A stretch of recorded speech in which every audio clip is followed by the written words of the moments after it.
सध्याच्या घडीची आणखी एक महत्त्वाची आणि मोठी बातमी या क्षणाची आपण पाहतोय। रणजित सिंह मोहिते पाटील भाजप कार्यालयात पोहोचल्याचं पाहायला मिळालंय। रणजित सिंह हे धैर्यशील मोहितेंचे बंधू आहेत आणि लोकसभेला याच वरनं बरंच राजकारण रंगल्याचं पाहायला देखील मिळालं होतं। रणजित सिंह मोहिते पाटील धैर्यशील मोहितेंचे बंधू आहेत। धैर्यशील मोहिते हे सध्या शरद पवारांच्या राष्ट्रवादीचे खासदार आहेत।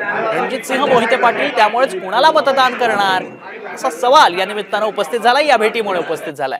गेल्या निवडणुकीमध्ये 2 वर्षांपूर्वी काय नेमकं घडलं होतं याची थोडीशी उजळणी आपण करूयात। विधान परिषदेच्या निवडणुकीत घोडेबाजार रंगला होता, त्यामुळे काँग्रेसचा आमदार पडला होता, चंद्रकांत हंडोरे पडले होते, हे विसरून चालणार नाही। त्यामुळेच भाजप काय रणनीती आखतंय हे पाहणं अतिशय महत्त्वाचं आहे। या छोट्या छोट्या घडामोडीच रात्री जो निकाल समोर येईल त्याचं चित्र काही वेगळं असणार आहे, ते याच घडामोडींमुळे। अधिक माहिती जाणून घेऊ, आमचे प्रतिनिधी गणेश कवडे अधिक माहिती देतात। गणेश, काय कसं बघायचं या भेटीकडे?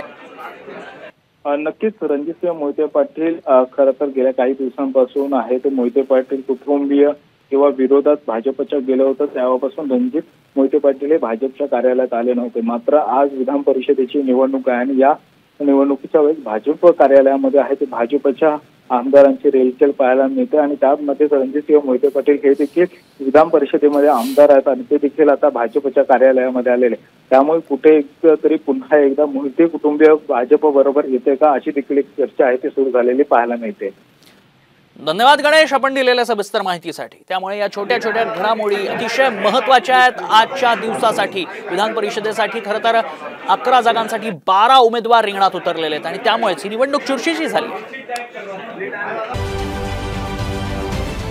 महाराष्ट्रातील सर्व बातम्यांचे विश्वासार्ह व्यासपीठ,